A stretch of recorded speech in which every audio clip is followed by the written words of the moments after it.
ṣé ẹ rí àwa ò kí ń fi direction kan wo ọ̀rọ̀, a máa ń wo ọ̀rọ̀ lọ́tún a wò lósì ká tó gbé ọ̀rọ̀ kalẹ̀ ni. Nígbà tí mo sọ pé obìnrin tó mú travel tó lọ jíù tiẹ̀ lọ́hùn tó hùwà burúkú tó kẹ̀yìn àwọn ọmọ sí ẹ tó rán ẹ lẹ́wọ̀n tó hùwà gbogbo ìwà burúkú àgbáyé sí ẹ, mo ní bóyá that woman was your karma, bóyá ẹ̀san ni woman yẹn jẹ́ of gbogbo àwọn tó ti jíùtì tó ti parọ́ fún, tó ti tàn jẹ, tó ti bá sùn, tó fún lóyún, tó lé lọ, tó ní kán mọ́ lọ, tó wá padà rẹ́dì láti marry. Devil wá package cousin ẹ̀ kan fún ẹ láti frustrate ẹ. Ẹ wá ní ẹ ṣé nǹkan ṣe ìwà burúkú tán wá ń wù dáa ni. Ẹ̀yin èyí ṣe lárò jinlẹ̀ báyìí ná. Ṣáà sọ pé everybody ni. Téèyàn bá ń ro nǹkan síwájú èèyàn máa ń ro sẹ́yìn náà. Ìwọ ọkùnrin ló máa jókòó ló máa wá reflect back pé o ò jíù ti obìnrin kankan, o ò bóbìnrin kankan láyé jẹ́, o ò deceive obìnrin kankan bá sùn, o ò hùwà burúkú tó o fi lè deserve obìnrin burúkú. Wàá lè mọ̀ wípé ní bóyá obìnrin yẹn ló mọ̀ọ́mọ̀ fẹ́ ya ìkà. That's a different thing.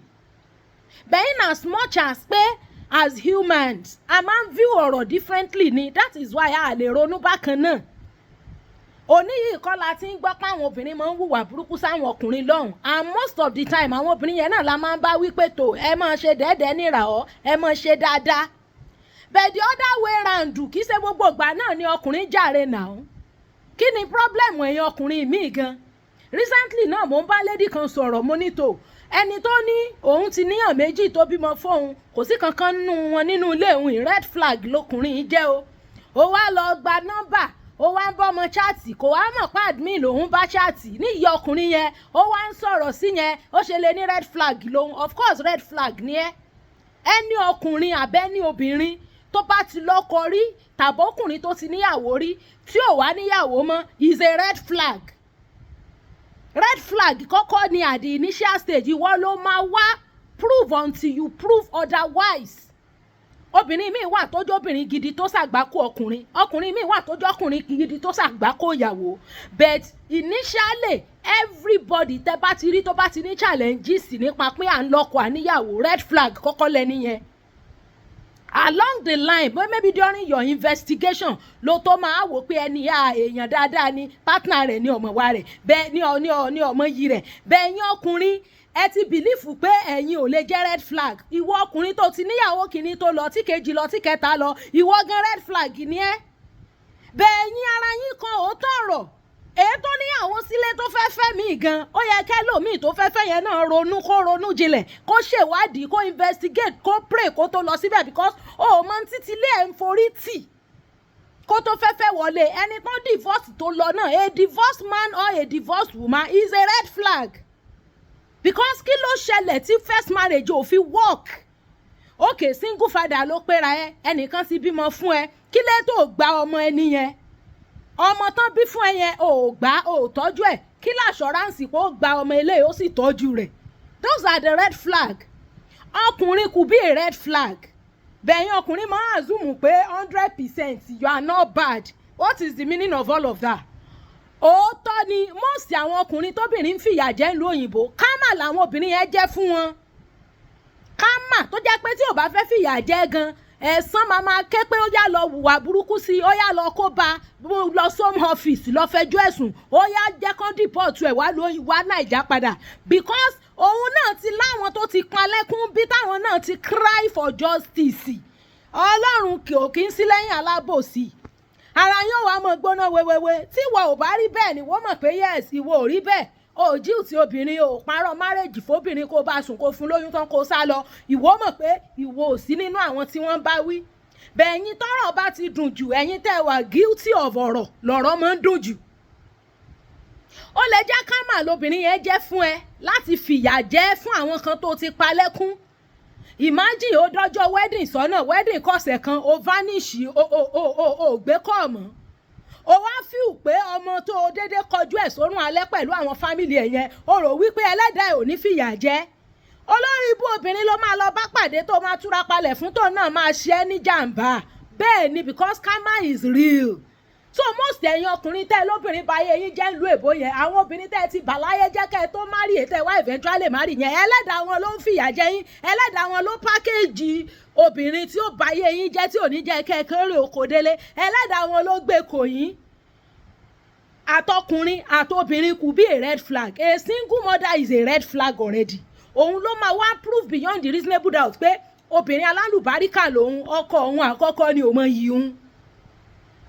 Ọkùnrin náà tó jẹ́ single father náà is a red flag initially. Ẹni tí ó fẹ́ náà gbúdọ̀ rò lẹ́ẹ̀mejì, kí ni first woman ṣe fún? Ṣó nà ni? Ṣé ọmọ nà ni ló ṣe kúrò ń bẹ̀? Ṣóhun ló fẹ́ bá yí ọkọ jẹ́ tọkọ lè lọ ni, sọkọ ló fẹ́ frustrate? All these things are things bẹ́ẹ̀ yín feel pé tóbìnrin bá ti rí yín torí ẹ ti jọ́kùnrin ó kàn hàn yín pọ́nkán. Ńgbẹ́ bá tún lù yẹn náà tẹ́ bá yí ẹ̀jẹ̀, bóyá narcissist lọkùnrin yẹn gan o mọ̀, bóyá narcissistic behaviour rẹ̀ ló fi frustrate ìyàwó ẹ̀ tíyàwó fi lọ kúrò nílé. You don't know. All these things are things that a woman need to investigate. Bẹ́ẹ̀ tọ́rọ̀ bá ti kẹ̀yìn ọkùnrin báyìí, ara yóò mọ gbóná wẹ́wẹ́wẹ́. Òótọ́ ni mo sọ. Many of you abroad, that woman is suffering you. You are facing the karma of ọ̀pọ̀lọpọ̀ àwọn obìnrin tẹ́ ti jíù tìkẹ́ tó travel. Ìwọ tó gbowó lọ́wọ́ obìnrin tó lọ jí owó òbí ẹ̀ gbé fún ẹ tó fi travel. Ó wá dé ìlú òyìnbó tó wá já jùlẹ̀, ó wá ló ti róore ń tẹ́ kan tó náà ní ìwé tẹ́jọ fẹ́ra yín. Ẹ máa sórí burúkú bọ̀ ń bẹ̀ ni. Tọ́rọ ọmọ tó já sógọ̀dù bí ẹlẹ́dàá rẹ̀ máa cry ni. Ṣé ògógóró ń pa yín ni? A man could be a red flag. Bẹ̀yìn máa ń bìlífù pé you are not a red flag. Ẹni tó ti fẹ́ obìnrin mẹ́rin márùn-ún tí kankan ò dẹ̀ sí nínú ilé ẹ̀ náà yóò mọ toast obìnrin, yóò wà lóbìnrin ò gbà fóun, ó mọ wá gbérago òfò. The fact pé obìnrin kan ti bímọ fún ẹ rí gan kò yẹ kóbìnrin míì sáré gbà fún ẹ láì jẹ́ wípé ó bá investigate. But you just assume that everything is okay by you. Ẹ̀yin ọkùnrin most yín lẹ bá yí obìnrin jẹ́ náà. Àwa ń sọ pé káwọn obìnrin kẹ́kọ̀ọ́, ọ̀pọ̀lọpọ̀ yín náà ìyàwó tó ti lọ tẹ́lẹ̀ fẹ́ mọ́ ń gbò bá darí wá ẹ mọ̀ wá sọ fẹ́lẹ̀ pé ẹ ṣé bí mo sọ fún ẹ pé mo ti níyàwó tẹ́lẹ̀ ṣé ẹ sọ fún pé gba ìyàwó yẹn padà. Ọ̀pọ̀lọpọ̀ yín ẹ̀ nílé wà bold enough tó mo ti níyàwó, mo fẹ́ fẹ́yàwó kejì, ṣó fẹ́ mi àbí ò fẹ́ mi. Báwọn ọkùnrin tán ní integrity ṣe máa ń ṣe nu, nọ́mbà fẹ́ ní èsè nọ́mbà túláàsì. Bẹ̀yìn ó pretend ní àtàrà pé ẹ̀ dára yín lójú náà ni, you're not sure of yourself. Ẹ wá pretend fóbìnrin pẹ́ nìkan ti lọ kèwà mọ́ ìgbà kan àwo kan tó bá tó bí ọdún díẹ̀ ẹ̀ tún lọ mọ́ sunlé ẹ̀ ń tẹ́ lẹ́ẹ̀fẹ́ mọ́. Ẹni ẹ bá wá sọ fóbìnrin pé ẹ̀fẹ́ tó bá lòun ò fẹ́ yín, ẹ máa gbéraga orí ibú òfò. Kí ni tẹ́ ẹ dì kalẹ̀? Ká mà ní ọ̀pọ̀lọpọ̀ àwọn obìnrin ìlú èbó jẹ́ fáwọn ọkùnrin. Most time they are karma, because nígbà míì ta bá ń ronú pé kí lè táwọn obìnrin ibẹ̀ yẹn fi burú, èèyàn máa ń ronú sọ́tún ronú sósì ni. Pé àbó lè jẹ́ pọ́kùnrin náà ti ṣèjàmbá fóbìnrin kan rí tó dẹ̀ nífẹ̀ẹ́ dénú. Gbogbo àwọn tó nífẹ̀ẹ́ yín tó yẹ pé kódà kẹ́ mú wọn lọ ìlú kan lọ di Queen of England gan, wọn ìfẹ́ tán ní sí yín ò lè jẹ́ kán hùwà àbàjẹ́. Ẹ fẹ́ àwọn yẹn, ẹ wá lọ fẹ́ àwọn ọlọ́mú àwọn onídìí lẹ́fẹ́. Wọ́n pọ́ǹpù ọmú, wọ́n pọ́ǹpù dí, wọ́n fi ẹ̀ǹtáìsì yín, ẹ wá gbé wọn débẹ̀ tẹ́ wá ní my wife sent me to kìíní kan, she poisoned my children against me, she sent me to igbá, she sent me, ó máa send yín lọ jẹ́ẹ̀lì náà ni, because ẹ̀san ló ń ké lórí àwọn kan. Bí àwọn ọkùnrin míì ẹ̀san kan ló ń ké lórí wọn, Ọlọ́run kàn fobìnrin yẹn ṣe pàṣán fún wọn ni, tí ì ṣe pé bóyá wọ́n ní ẹni tán ti jíù tìtì tẹ́lẹ̀. Bó ṣe jẹ́ nìyẹn. Ẹ má máa tanra yín jẹ, ẹ̀yin náà kì í ṣe pé 100% good. Bí ọlá pé ìta ọ̀dà much ìlànà sọ pé káwọn obìnrin kí wọ́n mọ ṣàfẹ́rítì. Any post tá bá ti wá ṣe tó bá ti expose àìdá yín báyìí, ẹ mọ̀ wá pariwo ní comment section. Ṣé kìí ṣe pé ẹ mu ògógóró ni?